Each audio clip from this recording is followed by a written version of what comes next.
Hello everyone, my name is Ravi Ranjan Kumar and I am Senior Faculty Physics, Sri Chaitanya IIT Academy, and here I am to discuss JEE 2020 Advanced Physics Paper 1.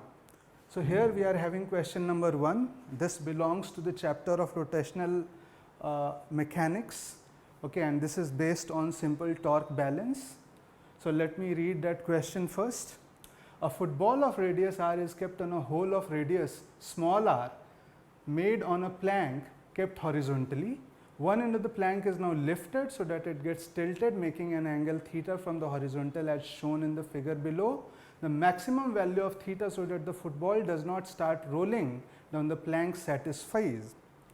So, we understand that when we increase the theta, the chances of this football to get topple about this point will increase. Okay? So, we have to get the critical condition for no toppling. Okay? So, in order to do that, let us draw the components of weight along the incline and down the incline.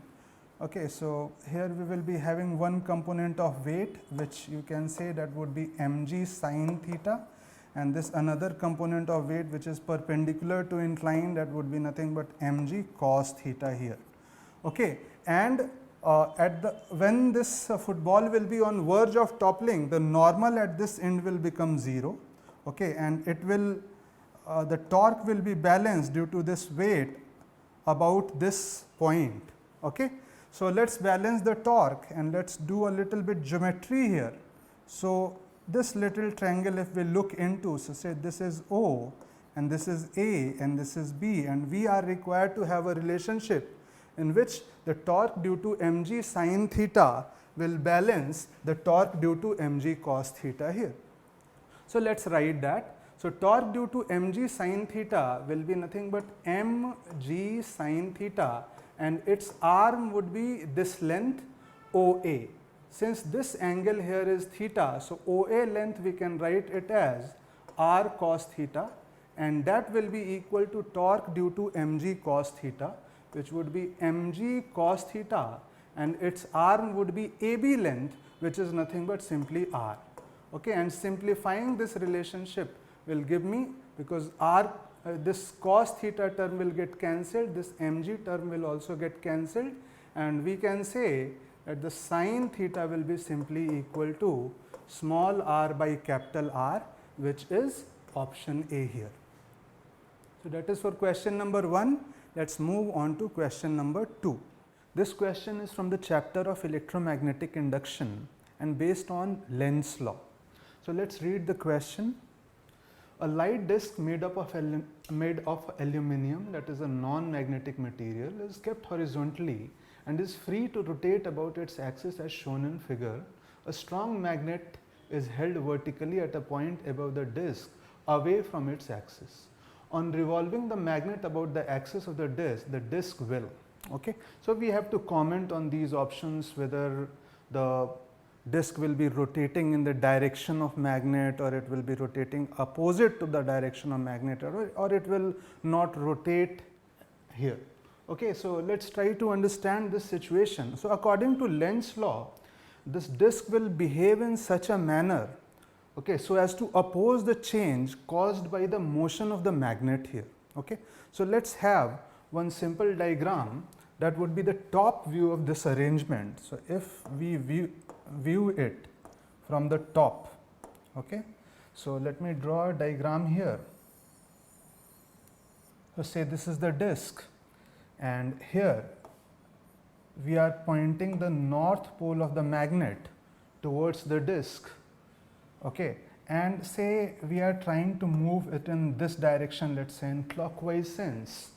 Okay. So, disc will behave in such a manner to oppose the change. In simple words, we can say like disc will develop some polarity of the magnet such that it exerts a anti-clockwise torque on the bar magnet. How will it do it? By having say north pole induced over here and south pole induced over here. Okay. So, this north pole will repel this magnet and this south pole will attract this magnet, and in a way this disc will exert an anti-clockwise torque on that bar magnet. Okay, and equal and opposite torque will be applied by the magnet on the disc. Okay, so in that way the disc will be rotating in clockwise direction, which is same as the direction of rotation of magnet. So here option B will be the right option. So let us move on to the next question. This is question number 3. A small roller of diameter 20 centimeter has an axle of diameter 10 centimeter, and figure has been shown. It is on horizontal floor and a meter scale is positioned horizontally on its axle with one edge of the scale on top of the axle. The scale is now pushed slowly on the axle so that it moves without slipping on the axle, and the roller starts rolling without slipping. After the roller has moved 50 centimeter, the position of the scale will look like. So in order to solve this question, this is a simple question of rolling. So let me draw a diagram. Okay, let's say this is the roller and this is the axle. Okay, and this length has been given to us as 10 centimeter, and this length has been given to us as 20 centimeter, and this has been kept on a surface, horizontal surface, and we are having this as pure rolling. Okay, so in case of pure rolling, this point here can be assumed as instantaneous axis of rotation. So if we consider the instantaneous axis of rotation and assume purely rotational motion of this thing about this axis, okay, the velocity of this point we can say, if it is v naught, okay, then the velocity of this point we can say definitely it would be 3 v naught by 2. Okay, so once this is 3 v naught by 2, and it has been also given to us that the displacement of this point is given to us as how much? This is 50 centimeter. So from here we can definitely say that the displacement of this point will be nothing but 50 into 3 by 2. So that would be 75 centimeter here. So the displacement of, let's name these points, let's say this is point A O and this is point A. So the displacement of point A with respect to point O will be simply equal to 75 minus 50, and that will be equal to 25 centimeter over here. Okay, so that is clearly can be seen in option B. So option B here is the right choice. Okay, because the displacement here we can see is the 25 centimeter, or rather displacement of this point with respect to this 25 centimeter. This is the right answer. Okay. So let us move on to question number 4. Let me read that question first. A circular coil of radius r and n turns has negligible resistance. As shown in the schematic figure, its two ends are connected to two wires and it is hanging by those wires with its plane being vertical. The wires are connected to a capacitor with charge Q through a switch. The coil is in horizontal uniform magnetic field B naught parallel to the plane of the coil. When the switch is closed, the capacitor gets discharged through the coil in a very short time. By the time the capacitor is discharged fully, magnitude of the angular momentum gained by the coil will be. So here what we have to do, when the switch will be closed here, since this capacitor was already charged, so when this switch will be closed, the charge will rush in this direction in order to have this capacitor gets discharged. Okay. So a charge will flow in this direction, let us say Q, and there will be a current in this direction, let us say I. Initially let us say this was positively charged and this was negatively charged. So this would be the direction of flow of current. This current, due to this current, this coil will behave like a magnetic dipole. Okay, and we can find out the torque on the magnetic dipole. So let us try to write the expression for that. Okay, so the torque will be equal to m cross b. Okay, and the magnitude of torque, we can definitely write that tau will be equal to m into b, because the angle between the magnetic moment which will be perpendicular to the plane and the magnetic field vector is 90 degrees. So, the magnitude of the torque will be simply mb, and m will be simply since let us say current is I. So, I into n into the area of it. So, area of it would be simply pi into r square. So, this is the magnetic moment and the magnetic field has been given to us as B naught. So, this is the torque here. So, tau is equal to this much, and this torque we can write it as dl by dt, that is rate of change of angular momentum, and I we can write it as dq by dt into n into pi r square into B naught. And rearranging this equation, this dl could be written as n pi r square into B naught into dq.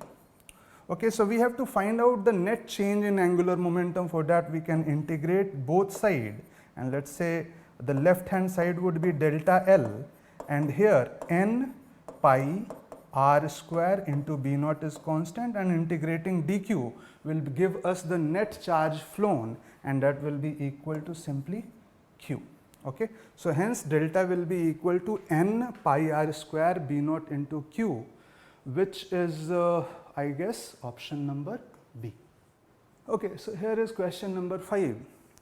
It is from the chapter of wave optics, okay, and it says a parallel beam of light strikes a piece of transparent glass having a cross section as shown in figure below.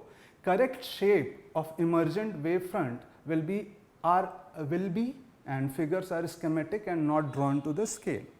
Okay, so in order to proceed with this question, what my approach is, okay, see, like can we divide it into 3 parts? The upper part would be a plano convex lens, and the middle part would be a plano concave lens, and the lower part again would be a plano convex lens, we can say. And as we understand that plano convex lens behave like a converging mirror. Okay, so if parallel rays are incident on it, okay, so then it will converge at some point. Okay, the path of the ray will be something like this. Okay, so this point will act like a point source. So the wavefront, the shape of the wavefront just after emerging, so as to like the center of this spherical wavefronts would be located here. And similarly, this is behaving like a diverging lens. So when the parallel rays will be incident on that, they will diverge. Okay, so they will appear to be coming from such a point. Okay, so the wavefront here will be centered, the spherical wavefront over here will be centered at this point. So here we can see this is the shape of wavefront for the upper part, this is the shape of wavefront from the lower part, and again the lower lens will behave similar like the upper one. So the shape of wavefront will be like this. Combining all these 3, so it would be something like this, which is definitely option A. So this is question number 6. This is from the chapter of hydrostatics, and let me read the question for you. An open-ended U-tube of uniform cross-sectional area contains water, and its density is given. Initially, water level stands at 0.29 meter from the bottom in each arm, and kerosene oil of density 800 kg per meter cube, and it is also water immiscible liquid, is added to the left arm until its length is 0.1 meter as shown in the schematic figure below. The ratio H1 by H2 of the height of the liquid in the 2 arms is. So this here is H1 and this here is H2. We need to find out the ratio of it. So in order to do that, let's draw a reference line here.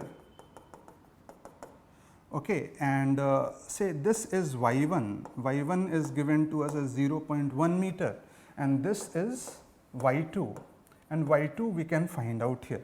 See, the pressure difference across this little kerosene column and the pressure difference across this little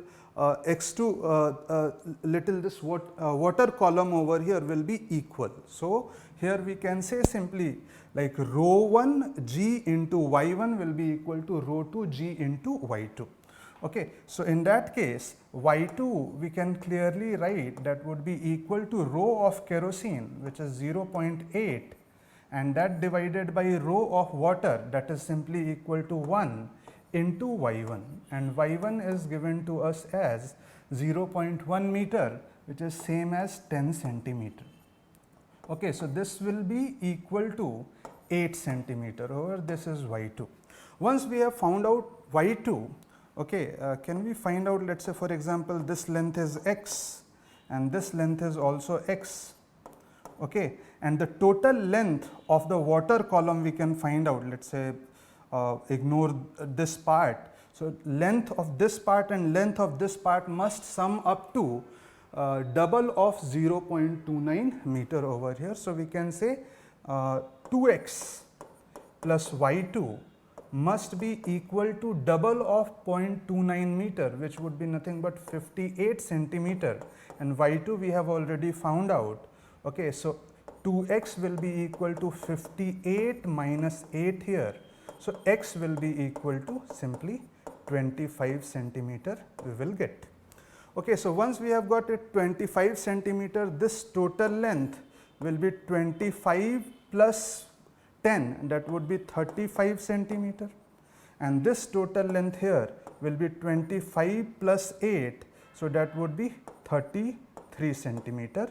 So, the ratio of H1 by H2 which we are looking for would be 35 by 33, which is option B. We are having question number 7. This is from Bohr's model, and the question says that a particle of mass m moves in circular orbits with potential energy V as a function of r, that is given to us as F into r, where F is a positive constant and r is its distance from the origin. Its energies are calculated using the Bohr's model. Okay. Basically, we will be using the Bohr's postulate. If the radius of the particle's orbit is denoted by capital R and its speed and energy are denoted by nu and V and E respectively, then for the nth orbit we have to find out the proportionality of the radius and the proportionality of the speed and the expression for the energy. So, let us try to solve this question. So, we must start with the expression for the potential energy.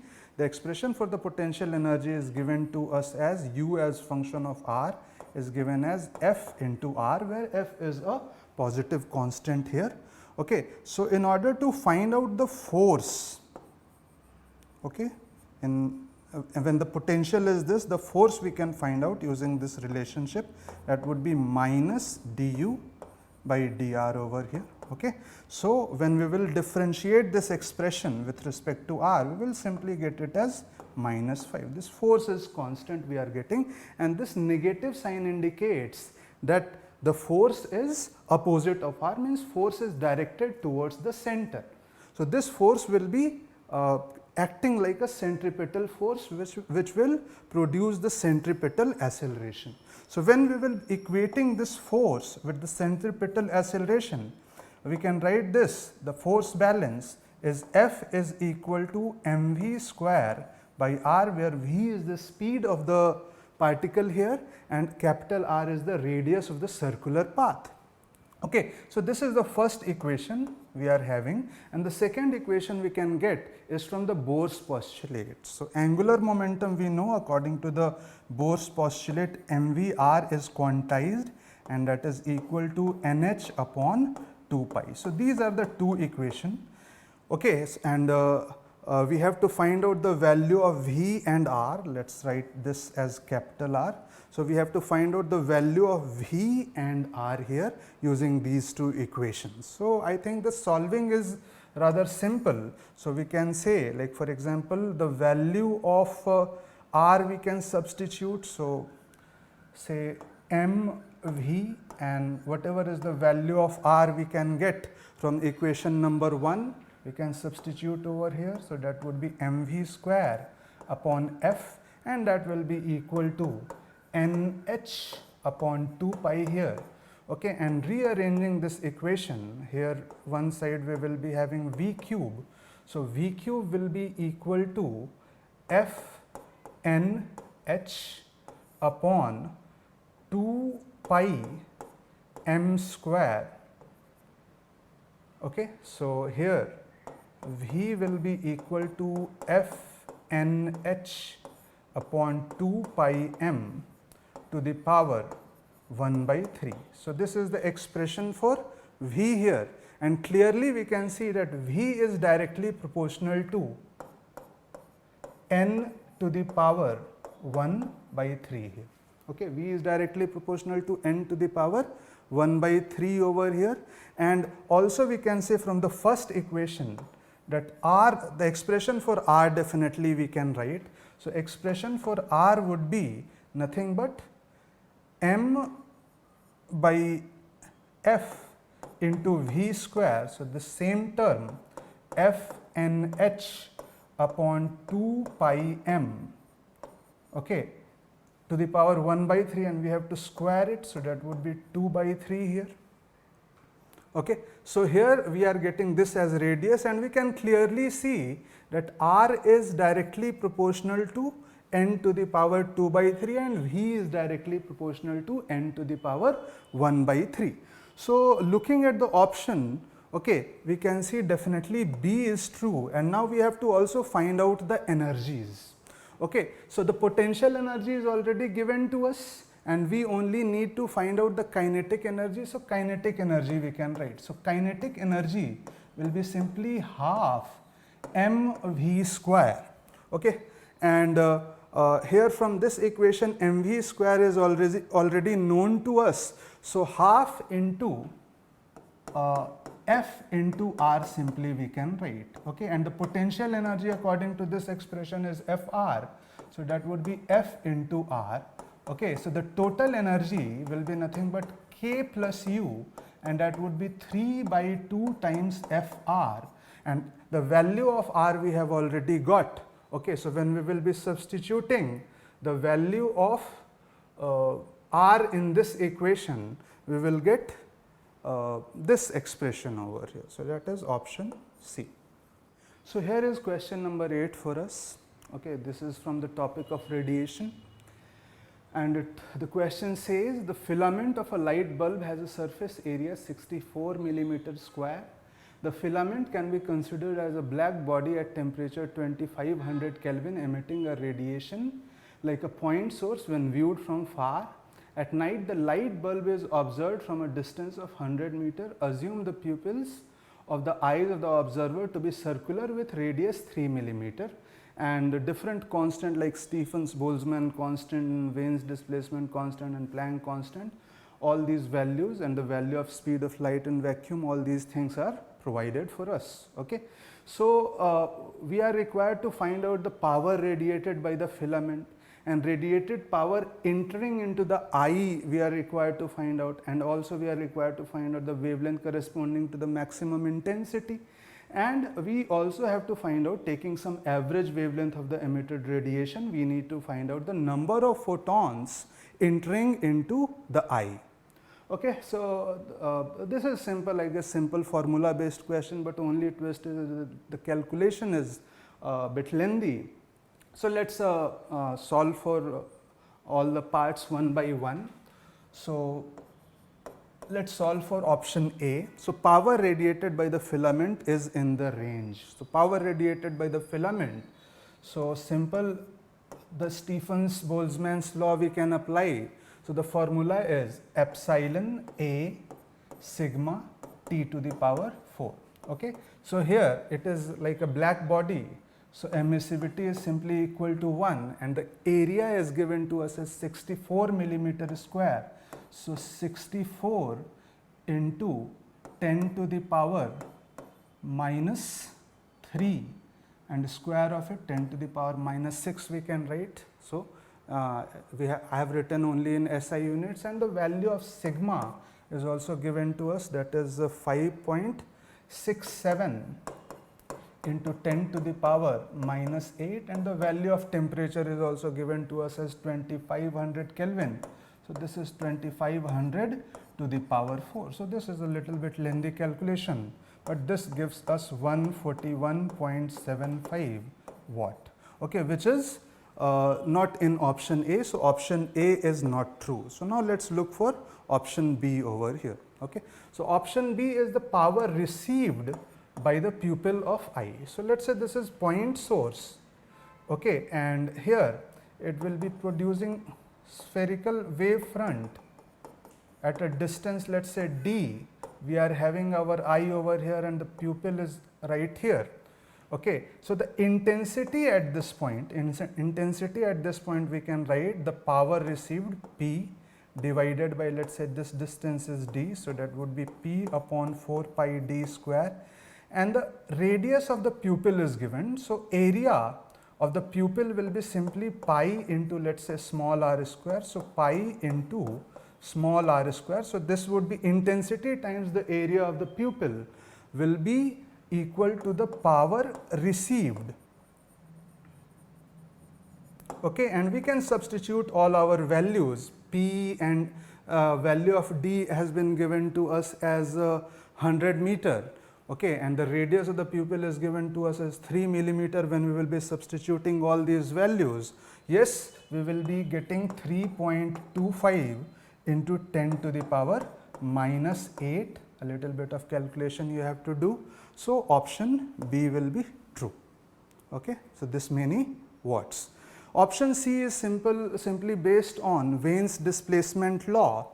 So for option C, we have to find out the wavelength corresponding to the maximum intensity, and that will be governed by the Wien's displacement formula. Lambda max into T is equal to B, and the value of T has been given to us already, that is 2500 Kelvin, and the Wien's displacement constant B is also given to us. Okay, when we will be substituting these values, lambda max, we will simply get it as which is given in option C, and that will be approximately 160 nanometers. So no problem in that apart from the calculation involved, and taking the average wavelength of the emitted radiation to be 1740 nanometer, the total number of photons entering per second into one eye of the observer is in the range of. Okay, so in order to find out the total number of photons here, what we can do, like we can find out first of all how much is the power received. Okay, that is the energy per unit time reaching inside the eye, and if we divide that quantity with the energy of each photon, that is hc by lambda, we will be able to get the number of photons entering into the eye per unit time. And power received we have already calculated in part B, and h, c and lambda, all these datas are given, the value of h is given, the value of c is given, and the lambda for this corresponding part is 1740 nanometer. So when we will be substituting all these values and after doing all the calculation, yes indeed you will be getting it as in this range over here. So option D will definitely be true. So here we have question number 9. So this is question from dimensional analysis, and let me read the question first. Sometimes it is convenient to construct a system of units so that all quantities can be expressed in terms of only one physical quantity. In one such system, dimension of different quantities are given, like for example, the dimension of speed is given, the dimension of position is given, acceleration, linear momentum and force, and all these dimensions are given in form of the exponent of x.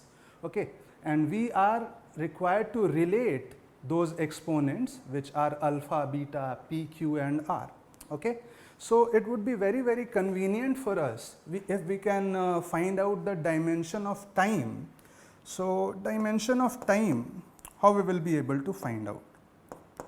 So the dimension of time will be same as the dimension of position upon dimension of speed.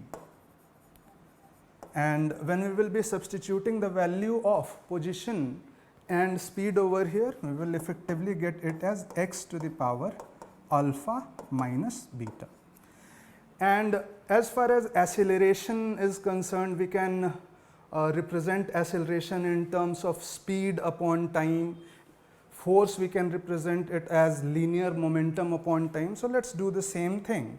So, acceleration can be represented as same as dimension of speed and dimension of time, speed upon time here we can write.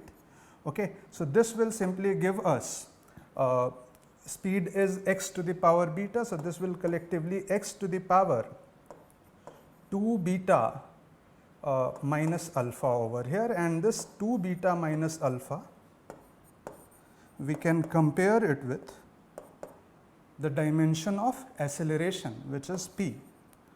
Okay. So, this simply gives us alpha plus p is equal to 2 beta over here, which is option A. And now we have to find out the relationship between PQR beta etc., PQR alpha etc. For that we can do the relate the linear momentum and force. So, according to Newton's second law of motion, force is rate of change of linear momentum. So, dimension of force is basically the dimension of linear momentum, which is nothing but x to the power q, and dimension of time, which is nothing but x to the power alpha minus beta over here.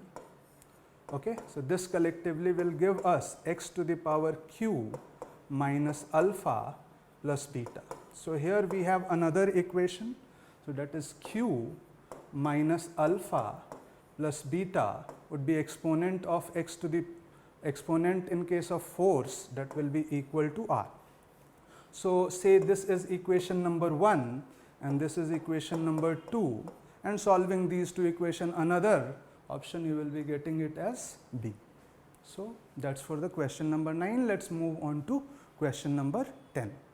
So, here we are having question number 10, and let me read that question first. A uniform electric field E, which is in vertically downward direction, is applied in a region.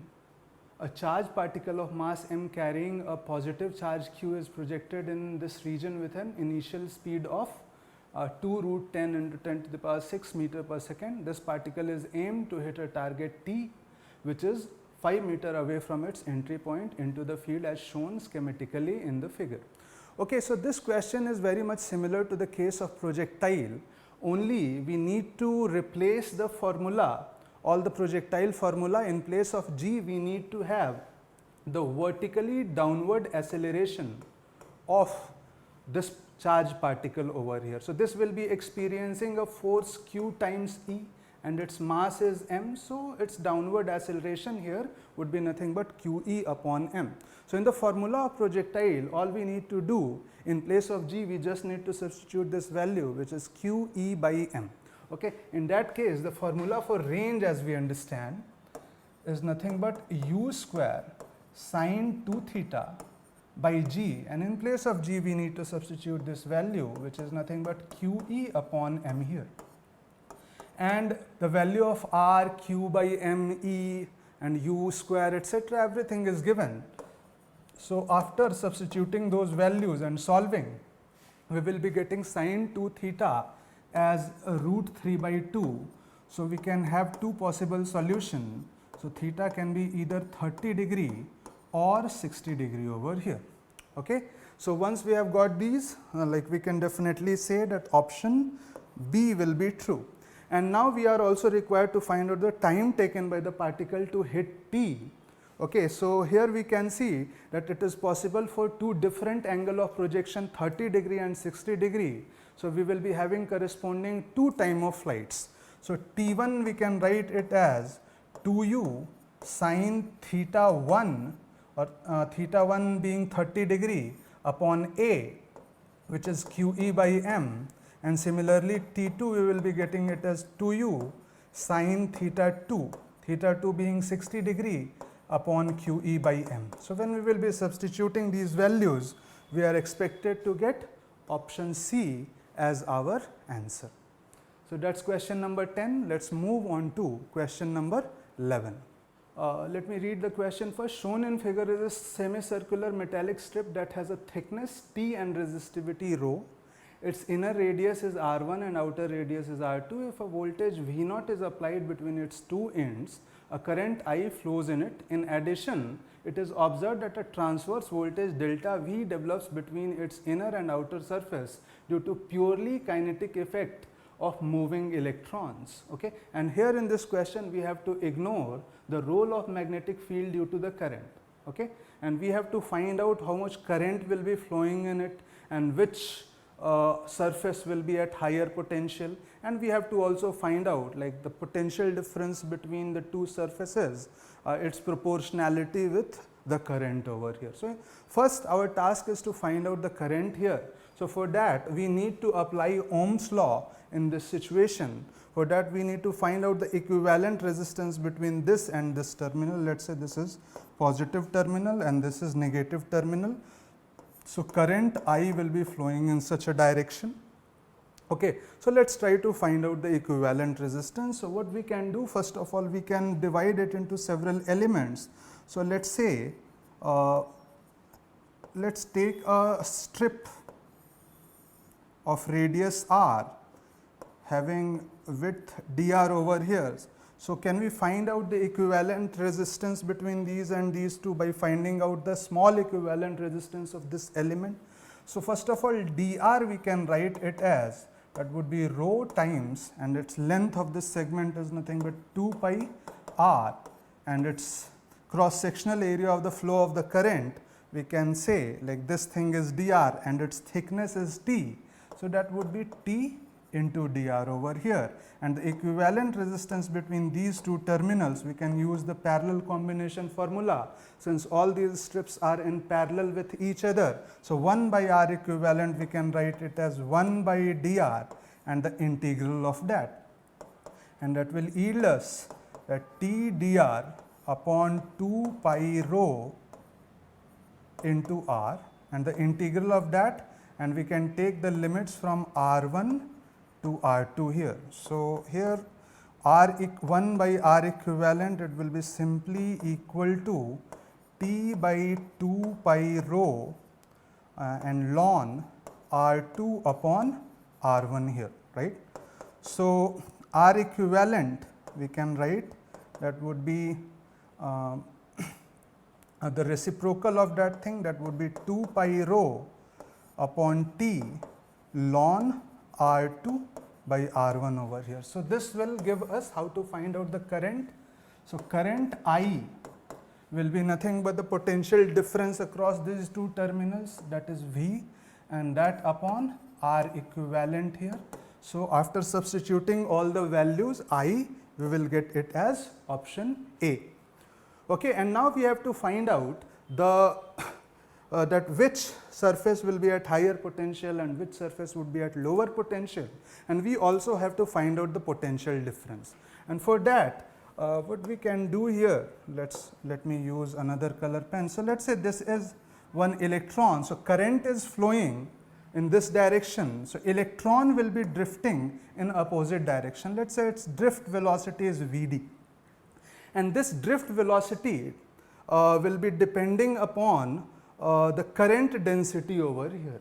Okay. So, current density we can find out, first of all I is known to us, okay, and current density we can find out, we can write it as J is equal to N E V D, that relationship we know, and that will give us the drift velocity, and J is nothing but, you can say that would be dI upon dA. dA we have already written it as, that would be T dr, and that will be equal to N E V D.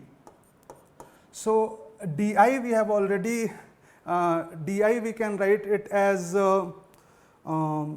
this potential difference V naught upon the resistance of this element. Okay. So, that would be we can say that would be V naught upon T dr into resistance of this element is rho into 2 pi r into T dr over here, and T dr and this T dr will get cancelled, and that we will be getting it as NEVD. So, when we will substitute the value of Vd over here, Vd will be nothing but V naught upon Ne into rho into 2 pi into r. So, this would be the drift velocity over here. So, once we have got drift velocity, like we can balance the force, since it is moving in circular path, it will be having a centripetal acceleration, or we can say these electrons will be experiencing a centrifugal force. So, this electron will be drifted towards the outer surface in the transition period. Okay. So, this upper surface will gain negative charge and this lower surface will gain positive charge. Okay. And there will be a electric field that would be created in this direction from positive to negative, and that will due to that this electron will be experiencing a force towards the center, which will be producing the centripetal force, and that will be responsible for the centripetal acceleration of this electron. So, what we can write the equation now is mvd square by r, that is mass times acceleration, and that will be equal to q times E. Okay, q times E we can write, and this E clearly when we will be substituting this value of E and Vd when we will be substituting. So, E will be directly proportional to, we can clearly see that this would be directly proportional to V naught square. Okay. This is directly proportional to V naught square, and V naught I is directly proportional to V naught over here. So, we can also say that this would be directly proportional to I naught square over here. So, this is the electric field. Obviously, it would be a function of R also. Okay. So, delta V will be simply equal to minus E dot dr over here and the integral of that, and this thing will also be directly proportional to I naught square, we can say, because E is directly proportional to I naught square. We will be definitely having terms for R here, but only we are looking for delta V, which would be D, and the outer surface we are seeing that it is at lower voltage. So, ACD will be the right option. So, here we have question number 12. Let me read that question. As shown schematically in the figure, two vessels contain water solution at temperature T of potassium permanganate KMnO4 of different concentration N1 and N2, N1 being greater than N2, molecules per unit volume with delta N is equal to N1 minus N2 is much less than N1. When they are connected by a tube of small length L and cross sectional area S, KMnO4 starts to diffuse from the left to right vessel through the tube. Consider the collection of molecules to behave as dilute ideal gases and the difference in their partial pressure in the two vessels causing the diffusion. The speed V of the molecule is limited by the viscous force minus beta V on each molecule, where beta is constant. Neglecting all terms of the order delta n square, which of the following is R correct? And Kb is given to us as Boltzmann constant. So, it has been given to us that these solution can be treated as dilute ideal gases. Okay. So, we can find out the partial pressure in this region, let us say P1, and the partial pressure in this region P2. So, partial pressure we have this relationship, that is PV is equal to N Kb into T, where N is nothing but the number of molecules of KMnO4, Kb is the Boltzmann constant, T is the absolute temperature. So, here we have to operate in terms of number of molecules per unit volume. So, capital N upon V, here we can write it as small n. So, P is equal to, we can write small n Kb into T here. Okay. So, here the pressure will be P1 into P1 is the pressure. So, force would be P1 into A, and the here force would be P2 into A. So, the net force would be from left to right, okay, and that force will be, F will be nothing but, you can say P1 minus P2 into the area of the cross section, which has been given to us as S. Okay, so P1 minus P2, we can clearly see that the temperature is constant. So P1 minus P2 would be nothing but N1 minus N2, which we can write it as delta N Kb into T times S. So this is the force here, which gives us option A. And now let's solve for option B. So let's draw the free body diagram of this little part over here. So this part we are having, and P1S was acting in this direction and P2S was acting in this direction. So the molecules are diffusing from left to right, and they are experiencing the drag force also. Okay, and this drag force is given by beta times V on each molecule. So if we somehow manage to find out the total number of molecules in this region, we will be able to have force balance for the terminal velocity. Okay, at terminal velocity, net force on this part will be equal to 0. So this force will be, this force, let us say this F will be nothing but beta times V is nothing but the force on each molecule. And how many molecules will be there? So this length is L and this cross sectional area is S. So volume is L into S, and number of molecules per unit volume will be like N1 and N2 are nearly equal. So we can write it as N1 into S into L, and that we can equate it with the force which we have calculated over here. So that would be delta N Kb into T into S over here. Okay. So from that we can calculate the force balance implies N1 beta VL. Basically this S term will get cancelled and we will be left up with equation, this equation which is the B option. And we have to also find out the total number of molecules going across the tube per second. So the total number of molecules going across the tube per second, let us say dN by dt will be nothing but N1, that is number of molecules per unit volume, and the cross sectional area S into the speed. Okay. So speed we can get it from this relationship over here, and when we will be substituting that, we will get option C. Okay. And the rate of molecules getting transferred through the tube does not changes with time. So we can see that this dN by dt is dN by dt, this term is depending upon delta n also, and delta n is decreasing with respect to time. So rate of diffusion will also decrease with time. So option D is not correct over here. So option A, B and C will be the right choice in this question. Okay, so this is question number 13 for us. Let me read that question. Put a uniform meter scale horizontally on your extended index finger with the left one at 0.00 centimeter and right one at 90 centimeter. When you attempt to move both the fingers slowly towards the center, initially only the left finger slips with respect to the scale and the right finger does not. After some distance, the left finger stops and the right one starts slipping. Then the right finger stops at distance xr from the center of the scale and left one starts slipping again. This happens because of the difference in frictional forces on the two fingers.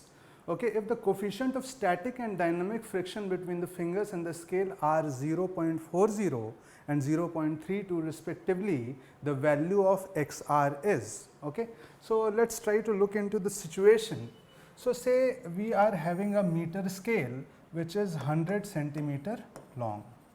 Okay. And one of the index finger is at the mark of 0 centimeter and the another is at the mark of 90 centimeter initially. Okay. And let us say this is the midpoint over here. What is given in the question is initially when we try to move both the fingers, okay, only the left finger we are able to move and the right finger remains stationary with respect to the scale over here. Okay, because there the friction between there is no slipping at this point, so friction between this finger and that finger, that scale will be static in nature, and here it would be kinetic in nature. Okay. So, let us look into the general situation, what would be happening. Say this is the scale, okay, and this is the midpoint, and at any instant one of the finger is here, let us say at distance x1 from the midpoint, and let us say another finger is somewhere here at a distance of x2 from the midpoint. Okay. So, let us say this left finger is exerting a normal of n1 and the right finger is exerting a normal of n2. Okay. So, there will be torque balance, we can write the expression for torque balance about the midpoint over here. So, this will give us n1 x1 is equal to n2 x2. So, this will be x1 by x2, we can write it as n2 by n1 over here. Okay, so, that is the first relationship, and also we must realize this must exert some friction F over here, which would be kinetic in nature because there is slipping occurring, and here the friction will be in this direction, let us say F2, and that would be static in nature. And we must also realize that the kinetic friction, the magnitude of kinetic friction must be less than equal to the magnitude of static friction, that is F2 S we can write. So, F1 we can F1k we can write it as mu 1 n1 or mu s mu k into n1, and that must be less than mu s into n2, right. So, here the relationship we have got that n1 by n2 will be less than mu s by mu k, which is 0.40 upon 0.32, and n1 by n2 we can write it as x2 by x1, x2 by x1, and that should be less than this, we will simplify it would be less than 5 by 4.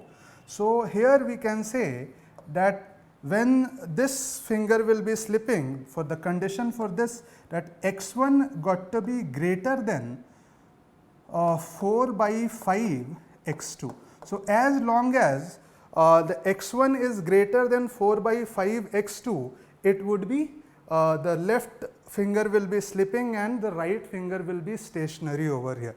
Once the value of x1 reduces in this value, okay, then the left finger will become stationary with respect to the scale and the right finger will start moving. Okay. So, for what value of x1, first it will stop.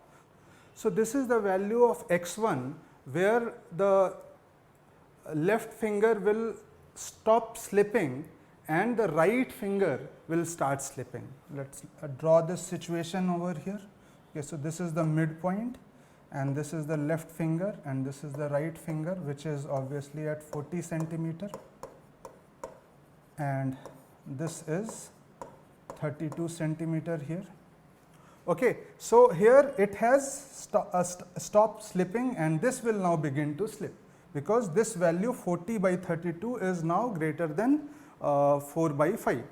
Okay. So, the next time, like for example, the next situation which we are looking for, so this will stay here with respect to the midpoint.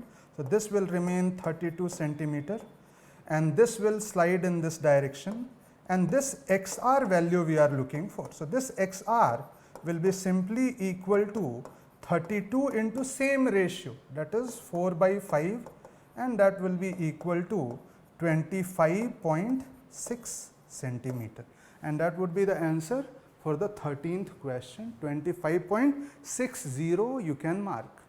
So, here we have question number 14. When water is filled carefully in glass, one can fill it to a height h above the rim.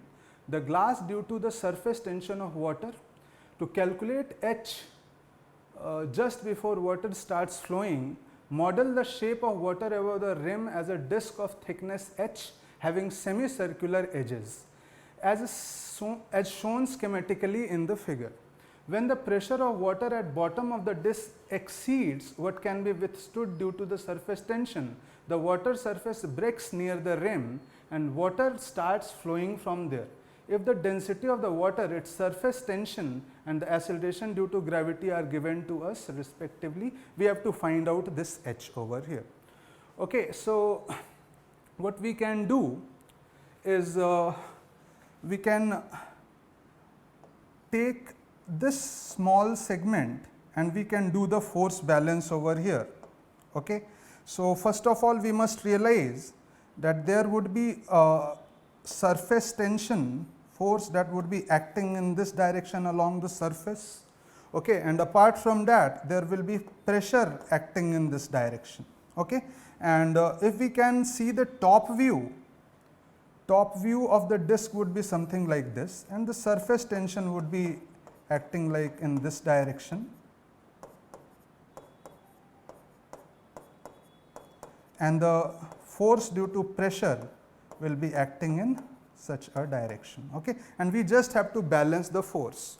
Okay. So, first of all, if we try to find out the surface tension force, so what we can do, the net magnitude of the surface tension force we can write, the total circumference is, let us say, r.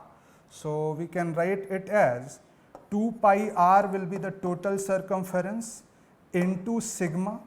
So, on the both the surfaces it would be 2 times that. So, that would be the force exerted due to the surface tension, that is towards inward, and that will be balanced by the pressure force. So, what would be the pressure over here? So, in order to find out the force due to pressure, we can find out the mean pressure at this point, which will be nothing but rho g h by 2, okay, and that multiplied with this area. So, area will be nothing but 2 pi r into h over here. So, we have this relationship.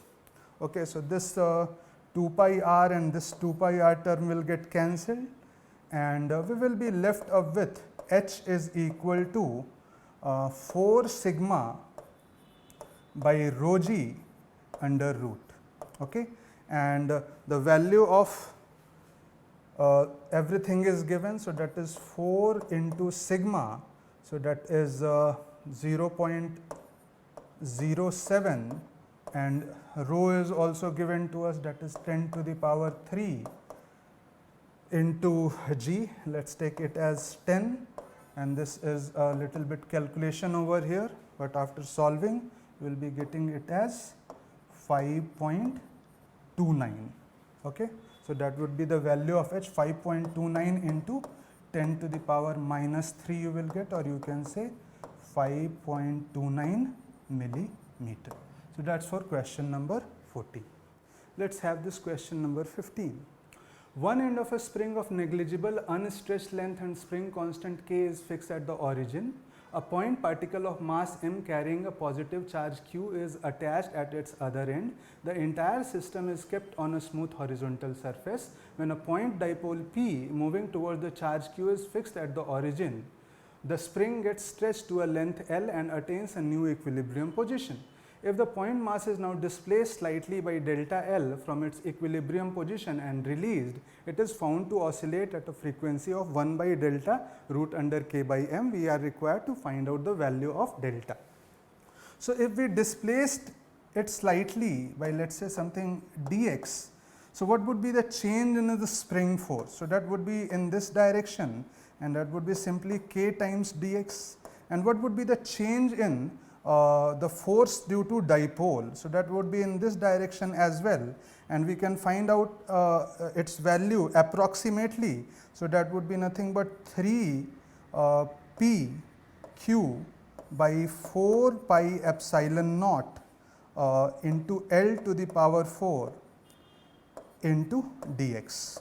Okay. So, these two forces acts like a restoring force. This has been approximated here, okay, because the displacement is very small. So, net change in force dF, we can write it as negative of this k over here plus 3 pq upon 4 pi epsilon naught L to the power 4 over here into dx.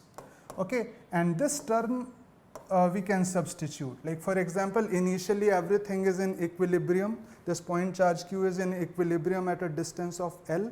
So, that equation we can write it as that k into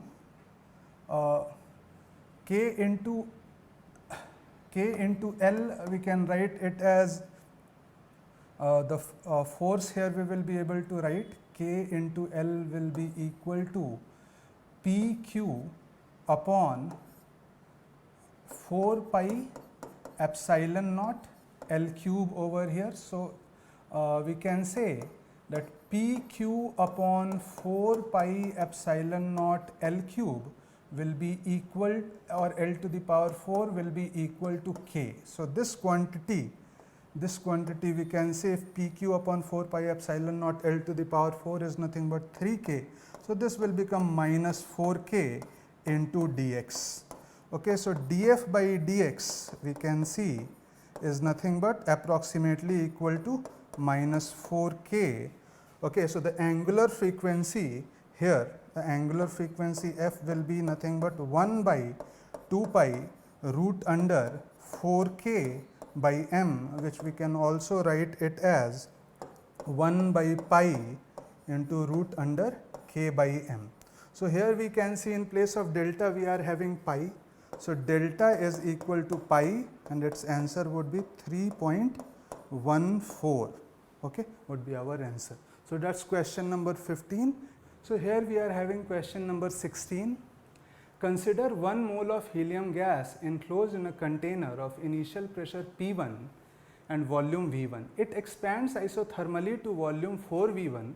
After this, the gas expands adiabatically and its volume becomes 32 V1. The work done by the gas during the isothermal and adiabatic expansions are these much, and we have to find out the ratio. So, let us try to figure out the processes. So, let us say the gas is going from state 1 to state 2 to state 3, and from state 1 to state 2 this process is isothermal, and from state 2 to state 3 this process is adiabatic. So, for isothermal process we know that PV is constant.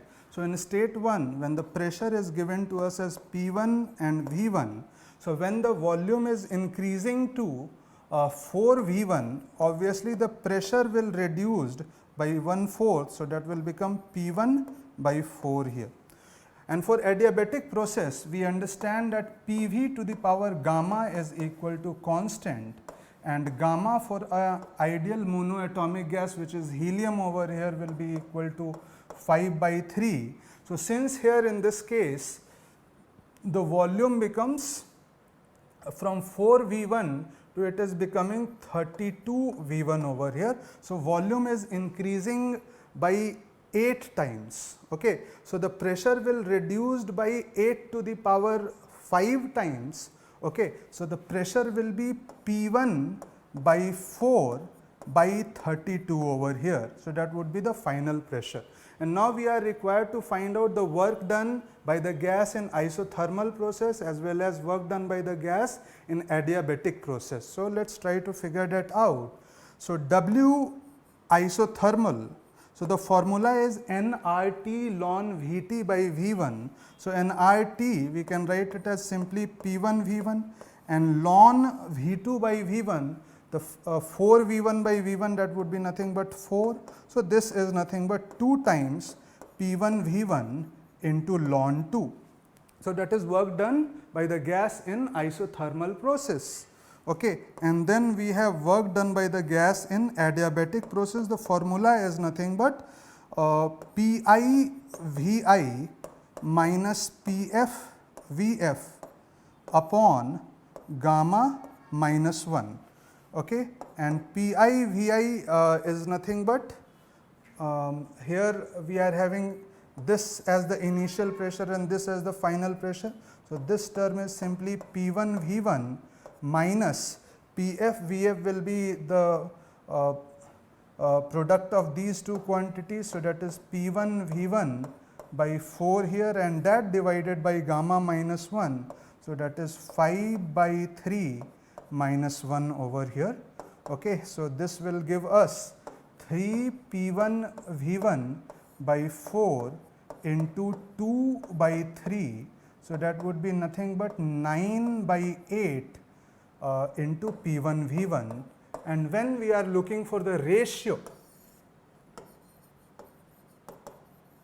so ratio here will be equal to this, that is 2 P1 V1 divided by 2 P1 V1 ln 2 divided by 9 by 8 P1 V1, and this will be P1 V1 will get cancelled and we will get it as 16 by 9 ln 2, and 16 by 9 is the value of f, and I think that will be, and 16 by 9 is nothing but 1.77 ln 2. So, here answer would be something like 1.77 to 1.78 would be the right key. So, that is for question number 16. Let us move on to question number 17. Okay, so this is the question here. A stationary tuning fork is in resonance with an air column in a pipe. If the tuning fork is moved with speed 2 meter per second in front of the open end of the pipe and parallel to it, the length of the pipe should be changed for the resonance to occur with the moving tuning fork. If the speed of the sound in air is 320 meter per second, the smallest value of percentage change required in the length of the pipe is. Okay. So, what we are having here is a resonance column, okay, and let us say there is a tuning fork which is oscillating at a certain frequency, let us say f, okay, and let us say this is the effective length of the resonance column, let us say L, okay, and for the fundamental mode, this frequency of the tuning fork will be equal to f is equal to V by 4L over here, and since now we are moving this tuning fork in this direction with velocity of 2 meter per second, so apparent frequency will change. Okay. So, according to change in apparent frequency, we are required to change the effective length of the resonance column in order to have the resonance. So, here we can write like delta L by L, and its absolute value I must say must be equal to delta f by f, considering this equation I am assuming that the change is very, very small. So, delta f by f, and this percentage we are looking to find out. So, this delta f, how we are going to find out here. So, this delta f we can say that would be f dash, that is apparent frequency minus the original frequency upon f over here. Okay. So, so this is nothing but f dash by f minus 1. Okay, and let us try to find out the value of f dash by f using the Doppler's formula. So, f dash, when the source is moving over here and the observer is stationary, so f dash we can say that would be equal to f into c, which is speed of sound, upon c minus Vs. Okay. So, like we can say that would be f dash by f can be approximated as that would be 1 plus Vs by c over here. So, f dash by f minus 1 can be approximated as Vs by c, and Vs has been given to us as 2, and this is nothing but 320. Okay. And percentage wise, if we want to find out, so into 100% we can write. So, this is approximately, this is equal to 0.625, okay, and we can have our answer as either 0.62 to 0.63 would be our answer in this case. So, this is question number 17, and let us move on to the next question. So, let us have this question number 18. It reads, a circular disk of radius r carries surface charge density sigma is equal to sigma naught into 1 minus small r by capital R, where sigma naught is a constant and r is distance from the center of the disk. Electric flux through a large spherical surface that encloses the charge disk completely is phi naught, and electric flux through another spherical surface of radius r by 4 and concentric with the disk is phi, then the ratio phi naught by phi is, okay. So, what here we are having is a disk of radius r and its surface charge density is given to us as sigma is equal to sigma naught into 1 minus small r by capital R. Okay, and we are required to find out the electric flux through a spherical surface that encloses the charge disk completely. Okay. So, if we can have a spherical sphere like that, the flux, we understand flux is directly proportional to the charge enclosed. Okay. So, this sphere, through this sphere we can find out how much is the charge enclosed, and similarly we can have a smaller sphere of radius r by 4 and we can find out how much charge is enclosed in this sphere. Okay. So, in that case, when we are looking to find out the ratio of phi naught by phi, so in that case that will be simply equal to q in naught upon q. Okay. And q in naught would be total charge enclosed in here.